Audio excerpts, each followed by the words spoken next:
Am I the world's biggest bitch or what? Nah, too easy. So, Phoebe Halliwell. It's safe to say that out of all three sisters, Phoebe was the most consistently liked in the early seasons. In 1 and 2, she's pretty much universally loved. A little less so when Cole comes into the picture, but there is a noticeable switch in fan reaction to her starting around season 5 and continuing until the end of the series, with her detractors dubbing her Fee-me for perceived selfishness. Do you think I'm selfish? Selfish?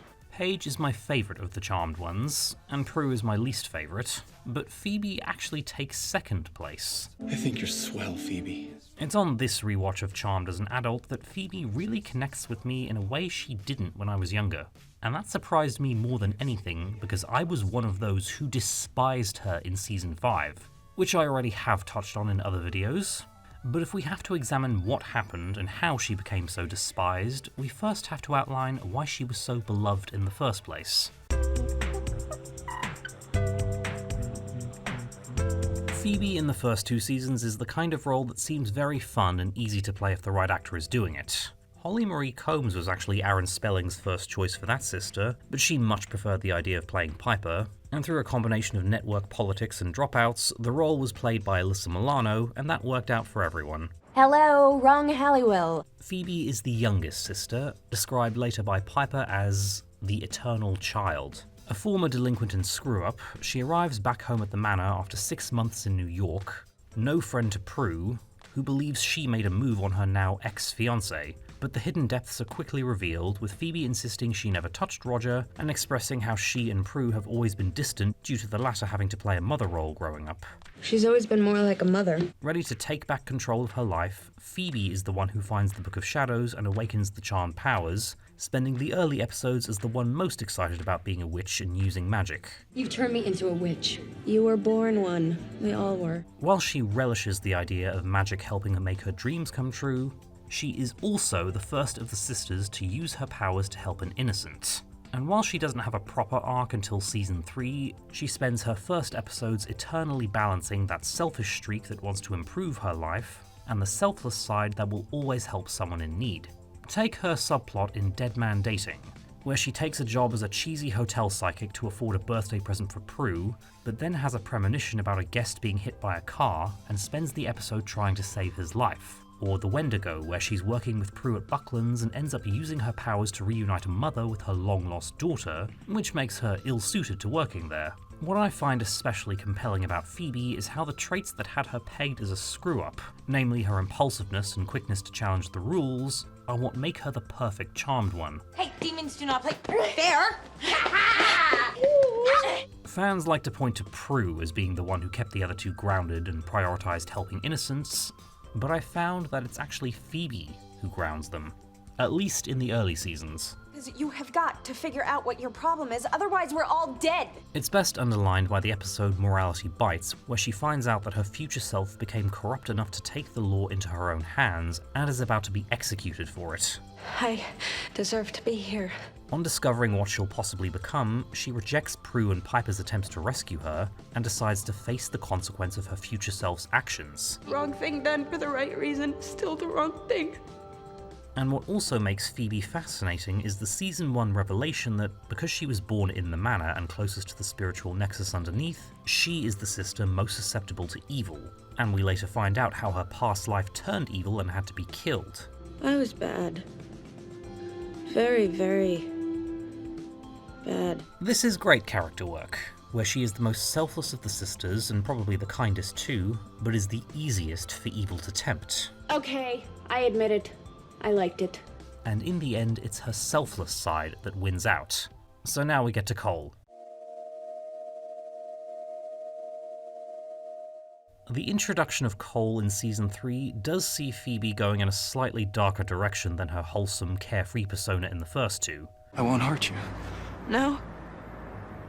It's a little too late for that, don't you think? The man she loves turns out to be a demon, but also half human, and although she's ready to vanquish him when revelation number 1 happens, after the second, and him insisting that he fell in love with her for real, she can't bring herself to kill him, and tries to have things both ways by making Prue and Piper think she has. Nobody will look for you anymore. This is a divisive choice in the fandom, since Phoebe is choosing a guy she hasn't known that long over her sisters, but I find it compelling. Cole went from antagonist to innocent, or at least innocent adjacent, and by that point, Prue especially is almost the Dirty Harry of demon hunting, so she can't bring herself to let someone she knows genuinely loves her to be killed. The show doesn't shy away from her regret over doing this, and Prue and Piper let her have it for it when they find out, before eventually acknowledging her reasons and validating her feelings, if not her actions. I definitely do not like the fact that you lied to us about vanquishing him, but I have to admit... But the narrative validates her choice when Cole returns trying to win her back. She initially wants nothing to do with him, but changes her mind when he's responsible for saving her from certain death. You're staying. They stay a stable couple in spite of him now being an underworld outlaw, and Phoebe proves to be a good influence on him. Cole! No, don't do it! The 4-episode arc at the end of the season sees Cole's former demonic brothers conspiring to break Phoebe's faith in him so they can bring him back into their ranks, and boy is this hard to watch. I had no choice. There's always a choice, Cole. I legit can't watch the end of Exit Strategy sometimes because it's that heartbreaking. But it's all in the name of good drama. And once Phoebe learns that Cole wasn't willing when he killed another witch, she's back on the train to helping him escape from the demons. And then what happens? Stand by. Okay. Oh my We're now going to switch God. live to a... Because Phoebe chose to go underground and help Cole, she wasn't around when Prue and Piper needed her, dealing with Shax and exposure. Sure, Cole was technically an innocent who needed help, but there was another innocent who wasn't totally safe yet, and she went underground before they got the all clear that Shax was vanquished. Well, frankly, I'm more worried about Phoebe than Shax. We shouldn't have let her go. While Prue was responsible for exposing magic, and there's no way of knowing how differently things would have gone if Phoebe had been there to help her sisters, her being underground when time was reset is kind of the key in Prue's death. So already we're seeing how the introduction of a demonic boyfriend to protect saw Phoebe's priorities shift away from her sisters, when it was usually her who reminded them of who they were. These are the rules that we live by now. I'm just not so sure we should be helping Piper break them. Remember Season 3's Magic Hour, where she worried about the potential consequences of Piper and Leo going behind the elders' backs? What if your rutabaga keeps us from doing our job, keeps us from saving innocent people? I mean, what happens then? So while I'm still on Phoebe's side for these events, I can see why some might find it hypocritical. Now let's go into Season 4. You can tell them we buried their precious charmed ones when we buried our sister. The death of Prue and introduction of Paige sees Phoebe's character entering a new stage of her life. Now with Paige already being a functioning adult with her ish together, despite being younger than her, this puts Phoebe in a unique situation, where she is the middle sister in terms of age and experience, but still the youngest in terms of maturity. The safety net's gone, and for the first time in your relationship, the future lies in your hands. The Halliwell sister, who was always the most gung-ho about protecting innocence and stopping evil over all else, now has to get the responsibilities that Prue and Piper had been dealing with, and her relationship with Cole has to get serious. And I can't muster up a simple yes to marriage. But you're not the marrying type. Things work their way out for her naturally when her instinct to help an innocent helps her land the perfect career, and she comes round to the idea of marriage. But because her husband is possessed by the Source and dedicated to causing friction between the Charmed Ones, Phoebe goes down a dark path that she's all the more susceptible to because of the madness her life has been this year. My life is with you and our baby. And while she quickly overcomes the evil influence and chooses her sisters over being queen of the underworld, it's impossible to ignore that she got very far from herself. You just have to be willing to meet me halfway. Phoebe, you can't protect the innocent and save demons. It just doesn't work that way. The Season 4 finale even highlights things when her sisters are given the opportunity to give up their magic completely for normal lives, and Phoebe is uncharacteristically for the idea. Paige, you don't know the hell that I've been through. You didn't live it. And when she has another innocent in need of help, in this case Cole, who's trapped between life and death and is condemned to no afterlife because of his demon side, Phoebe refuses to do anything. I can't use dark magic again. I won't. It would have required dark magic, but still minimal effort, and Phoebe rejects the man she originally did everything for over something that was out of his control. This seems like the makings of a juicy storyline, suggesting that Phoebe didn't fully expel that darkness, and 4 years of trauma is starting to catch up with her, but alas. Season 5 is basically where the Phoebe hate increases, and for good reason. Nothing perks up a girl's career like sending her husband straight to hell. Not only is the once kindest Halliwell sister now an out-and-out mean girl, she becomes outright abusive towards Cole when he returns. Haven't I proven to you that I am not evil anymore? Cole, we've been through this. Before he's done anything to warrant suspicion, she assaults him multiple times, gaslights him into thinking he'll never be anything but evil, and refuses to help him even when he's in need of it, and once again makes sacrifices for the safety of her and her family. This characterization could have had potential. For example, I find it fascinating how Prue outright lost it and all hell breaks loose once Piper was near death and practically became a villain, and I find it fascinating because the narrative isn't ignorant of the consequences. They think we're the demons now. We're invited to form our own conclusions on this moment, the same with Piper in Hell Hath No Fury. I'm sick of talking. Phoebe's characterization in Season 5, however, gives her the same or similar plot, and tells the audience they have to side with her. But I know the truth, okay? And it's freaking scary. The difference here is between understandable and justified. Phoebe's actions are the former, but the show insists they're the latter. Not your fault. I lost your trust a long time ago. I can't expect to earn it back overnight. What makes it especially frustrating is that she was literally the only other person who could understand what Cole was going through. The baby made me do it. She had an evil entity inside of her that overtook her for a while and made her do things she regretted, so she of all people should know what it must have been like to have your body violated by evil and being unable to do anything. I've talked already about what a shit-tier human being she becomes in Season 5, and how the writers tried to make Cole cartoonishly evil to try and make her look better by comparison. You have no idea what I've given up for you. What about what I've given up, Cole? Obviously, there was a planned storyline involving Cole and Paige having an affair that had to be scrapped when the actors didn't want to do it, but it seems as though Cole turning evil was always the plan, so we're left with several bad tastes in our mouths when it's all over. Not least because Phoebe suffers zero consequences. I guess it just wasn't meant to be. Phoebe shows no remorse for the man she drove to evil with her actions, and gets rewarded with a rich new boyfriend a few episodes later. The overwork she was dealing with at the start of the season levels off, and she's living the life of Riley. Hell, she kinda sorta cheats on Jason in the Season 5 finale, and again, no consequences. So what next? I used to hold Season 6 up as another example of Phoebe's derailment, but now I see the wheels that were set in motion. See, there's that I told you so, huh? Only to make a point. Phoebe was despised to no end at this point.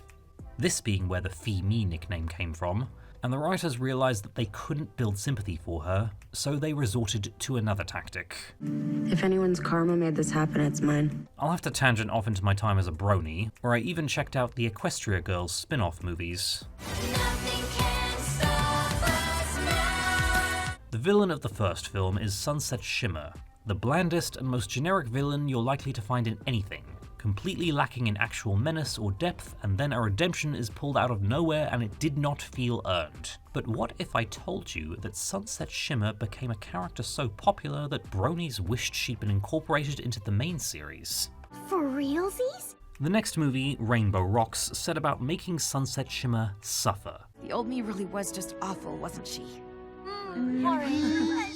Despite actually turning over a new leaf, the whole school refuses to accept it and shuns her, constantly treating her like she's her old mean girl self. And she has to just take it, never once complaining or trying to shift blame, with the result being that you just feel so sorry for her. I'm sorry, I just wanted to help. Yeah, well, you didn't. By having likable characters reject her and give them good reasons to, it serves to put the audience on her side, so that when she earns everyone's respect at the end, you feel it's deserved. Sunset Shimmer, we need you! Charmed Season 6 is all about making Phoebe suffer. Yeah, she gets a new power at the start, but that just results in multiple situations of her being embarrassed or inconvenienced to a level that never happens to the others. We're lucky that guy didn't sue me for sexual harassment. Well, you were channeling his emotions. That's not the Piper got 1 or 2 episodes about how she couldn't handle the exploding power, but she quickly got the hang of it. Paige had 1 episode trying to master orbing at will, and Prue got the hang of astral projection super quick. Their powers didn't disrupt their lives the way empathy does consistently for Phoebe. You bastard. How dare you do this to me? And for episodes like I Dream of Phoebe, I don't think it's a coincidence that everyone just has no sympathy for her being turned into a genie. You look ridiculous. I feel ridiculous. And the narrative is constantly knocking her down a peg, and literal karma comes back at her when Jason finds out she's a witch. 15 months. I didn't know. The story frames Phoebe as hiding things from her boyfriend, who she is already living with, because she doesn't want to get an answer she doesn't like, and she does not escape any of the consequences. This is the only charmed relationship where the other partner reacts with that much hostility to the reveal. But I do love you. I don't have time for this. She's read the riot act and brings the episode's conflict on herself. And even though Jason forgives her at the end, they don't stay together, meaning she doesn't get off scot-free for a change. But this isn't enough. My whole life is about sacrifice. If that's all my future holds, then I don't want to see it. In the middle of season 6, she goes on a vision quest that shows she'll have a child in the future. Now, as she's just gotten dumped for being an awful girlfriend, she knows this means the father will be a new man sometime in the future. But she tries to force things, using her premonitions to see if things will work out on the very first date, neglecting helping innocents in favor of going on these dates, and effectively treating men as interchangeable props for her to use for her own pleasure, and this controversial moment in High School Reunion where she arranges for a human to be killed by demons when there were other ways of stopping him. And this all makes perfect sense under the umbrella of trauma. Phoebe has lost her sister, her mother, her husband, her unborn baby, and multiple other people to her magic lifestyle. She's angry at the world for what it's done to her, and she decides to do what she likes until crimes and witch demeanors, when not only is she most responsible for Daryl getting set up by the cleaners, but she is stripped of her active powers.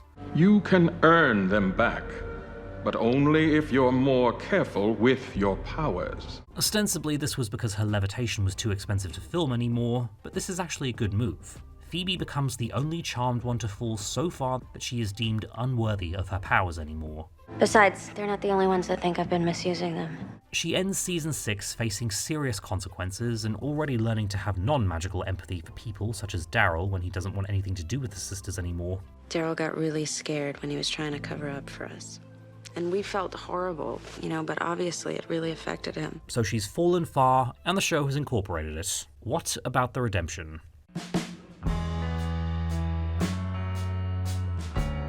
Phoebe starts season 7 deciding to take a sabbatical from her advice column, again mainly to set up Nick Lachey guest starring as a love interest, but also to begin her redemption story. And I think that's why I needed to take that sabbatical. I see people dismiss the sabbatical as a meaningless arc, but hear me out. Phoebe learns that she gave recycled advice in her column, and that troubles her because she wants to help people and doesn't want to phone it in. She had become so focused on trying to force her own dreams to happen that she neglected helping others, and she thinks she's better off not doing it if all she's doing is checking boxes. Why are you not listening to me? I'm trying to save you. Because this isn't just about me. The episode sticks feet under is key because she finds herself on death's list, and her sisters try to get her to stay safe in magic school, but she ultimately decides to confront the demon if it means protecting someone else. Look, I don't want to die, but I'm not going to sit around and wait for an innocent to die either. Her selflessness in protecting an innocent and trying to trade her own life for Harriet's or even Paige's sees the return of her premonitions. I think I just had a premonition. What? How? This continues on into Witchness Protection, where Phoebe helps Daryl try to find the missing Inspector Sheridan, which wouldn't be in her best interests given that the woman has been trying to expose them, but she does it anyway because it's the right thing to do. More importantly, she befriends Kira the Seer, the demon who wants to become a human. You really care about what happens to me, don't you? Yeah, I do. She is the one sister to show compassion for a demon, which is pretty familiar territory for Phoebe. She does her best to help Kira and honor their promise, which doesn't go so well thanks to Zanku, but points for effort. I mean, it would be sad if I had feelings. Well, don't worry, I'm gonna put something in the spell about that. She receives a vision of her future daughter, this time a little older and existing in a demon-free utopia. And Phoebe is on board with creating utopia afterwards, Not just because it results in confirmation that she'll get her daughter, but because it means innocents don't need to be protected anymore, and therefore allowing her to not prioritize one over the other. So of course, Phoebe is the one who has to learn about the price after the fact. Leo is dead. The Avatars killed him, and the boys are just too young to feel it the way that we do, the way we were programmed to feel it. Going back to the make the character suffer point, she has to receive a trauma montage of all the significant deaths in the series, 2 of which she didn't see before and now has to. Oh my god. She stood the most to gain from Utopia, and she would be giving up the most if it was reversed. But that's exactly what she goes about doing. Yeah, but at least with good and evil, people knew what they were dying for. She gives up the seemingly perfect way her dream would be realized, prioritizing the world over her own needs. Put the world back. That's exactly what she would have done in the early seasons too, and for the rest of season 7, she does things like going back to college to brush up on her knowledge so that she can improve her column, again show compassion to a demon that wants to be good, and falls in love knowing that she has nothing long-term to gain from it, and gets so distraught about the murder of one of her college friends that Zanku is able to get in her head about it. Well, if it is a message, it's obviously for me. Notice that Phoebe is the one who really suffers because of this. Paige is saddened by the murder of her charge, but Phoebe is the one who really suffers. You 3 have done a hell of a lot of damage in your time. Season 7 and its finale hurl karma and consequences in her direction, all to set up her rolling with the punches and growing from it. Are you saying I'm never going to see you again? No, never say never. Where seasons 5 and 6 Phoebe responded to adversity by becoming self-absorbed and apathetic to others, now she steps it up.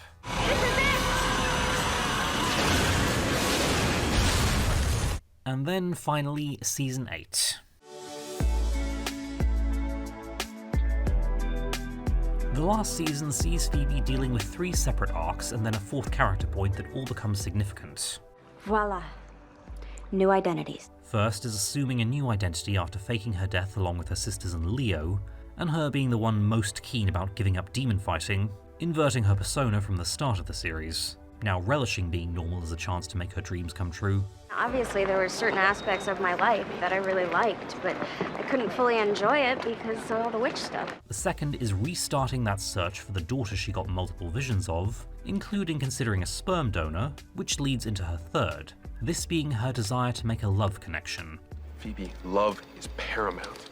Not now, okay? Please, not now. The 4th character point is a growing friendship and found family bond with Billy, as she becomes the sister Miss Jenkins grows closest to. Her name is Billy, and I think we should help her, not hurt her. All these points see Phoebe struggling under the umbrella of what we call rational selfishness. I mean, do you think it's wrong for me to want a life after being charmed, with work and friends and... Love? We can blame Christianity's influence for demonizing selfishness over the years, but seriously, it isn't all bad. After all, remember the saying, you can't pour from an empty cup? Meaning you can't just keep selflessly giving and giving while neglecting yourself the whole time. It also doesn't mean just prioritizing yourself above everything else, because rational selfishness is tricky. Think of it like putting on your own oxygen mask before you can help someone else put on theirs. For perspective, calling it self-care takes the charge out of the term. I mean, is it wrong for me to want those things? No, not as far as I'm concerned. All the sisters struggle with it, but Phoebe undoubtedly struggles the most by the final season. Piper already has plenty in her marriage, children, and business, with her desire for a normal life being so that she can actually enjoy the things she has. Paige is looking more for a sense of self, having tied her identity to places and people for so long that she doesn't know where her responsibilities end and she begins. Phoebe, meanwhile, actively wants things as she knows she's destined to have, and she struggles with the how. I think we've paid our dues. And I'm not saying that you haven't. You have every right to want to live normal, unencumbered lives, but just because you want to doesn't mean you can. I view the first half of season 8 as her final point of no return. Just like when Cole first asked her for help in the Wasteland. She gets the opportunity to choose herself at the expense of someone else, this time being her new identity as Julie Bennett, girlfriend of Dex Lawson, with the price being the innocents who will suffer because she wants to lay low and preserve this fake new life. And Phoebe is once again the one to do this reflection and realize that getting what she wants isn't worth it if there's more fakery involved. What about the greater good? And everything you taught me, what you guys were about? She faces the consequences of her actions, coming clean to Dex and doing what she should have done with Jason. It means another breakup and heartbreak, which leads to the introduction of Coop, her endgame love interest, and then the show really delves into how all these failed relationships affected her, who otherwise was portrayed as the one most likely to hit it off with whatever attractive male guest star was in the area. We're not a substitute for love. But since she already learned not to use fakery to skip over the hard stuff, she has to do the work to get what she really wants. And who better to help her through the pain and residual heartbreak than the guy who ends up becoming her perfect match? But I would think with everything you've done, for as long as you've done it, you deserve to have a life. All of you do, you've earned it. Thank you. Coop may be late in the game, and the pairing may be rushed, but these two work. He's a great match for her. Uncle Coop? And Phoebe finds a balance, which is what rational selfishness is. She gets a supernatural love interest who understands her lifestyle, meaning she's not going to have to hide things from him or prioritize the masquerade over helping innocents. And she has someone who really knows and understands her in a way a lot of the other guys didn't. And even then, she puts the relationship on hold once something more pressing is about to happen. Billy, we're all on the same side here, are we? Phoebe's older sister relationship with Billy helps facilitate the final bit of character development she has to go through. Billy is the one who reminds her of who she used to be, calling her out on picking herself over the innocents who need immediate help, and putting her on the path to undoing the fake identities. I think she's the only one doing anything right around here. Phoebe rewards this by looking out for Billy and providing guidance and support where she needs it, the same way she did for Paige on her introduction, and how Piper and Prue did for her. Phoebe is even willing to risk her life to save Billy in Hocus Pocus, and says this once they have. We think of you as part of the family now. Season 8 Phoebe just feels like she's been restored to the way she was in the early years, in the way we love, just now with more maturity and wisdom. Wanting a life doesn't make us selfish, it makes us normal. She's the one to understand what she and her sisters are fighting for, and ends the young and the restless, helping her sisters understand that they're allowed to want what they want. And while she never regains her levitation or empathy powers, she does regain her sense of compassion, best underlined by her reaction to when Billy has to kill her own sister. Compare Piper and Paige's reactions to Phoebe's, where you can see her put a hand to her eyes, once again showing compassion for an evil being who had the chance to be good, even after all she did to them. And in the epilogue, she is forgiven Billy, because she knows better than the other two what it's like to have to kill someone you love. It's pretty tricky to track the character development of the two sisters who had been there since the beginning. Prue only had 3 seasons and Paige 5, and even someone like Leo, who was a guest star at first, was kind of static until about season 4. Phoebe's development, derailment, and subsequent re-railment is a lot to take in when compared to Piper's smooth transition from meek middle sister to fearless matriarch, and it's surprising how often she can either be the best or worst thing about the show. I mean, in A Witch in Time, I mostly laugh at this death scene because I'm like, yeah, karma, because of how awful she'd become, but then by Kill Billy Volume 2? Breathe, sweetie. Come on, kiddo, wake up. It can be extremely fun to hate Phoebe from late season 4 to 6, especially since that's the period where we can't really rationalize the choices behind certain hairstyles, and depending on when a fan is ranting about her, I can happily add to the dog pile. But there are also plenty of times where I feel she needs to be defended. Pain, grief, mourning. These are all things that we're supposed to be feeling when we lose someone we love. A big part of why I love seasons 7 and 8 is that they took the unrecognizable lady in front of us and helped her resemble the Phoebe we knew at the beginning of the series. Promises can be tricky. She comes in as my second favorite Charmed one, partly because of those seasons and that character work. And if we have to compare her to husband number 1 just once more, we can give Phoebe one up over Cole in that the Phoebe problem was actually fixed the way the Cole problem wasn't. And arguably, by the end of the series, I can't say there even was a problem anymore.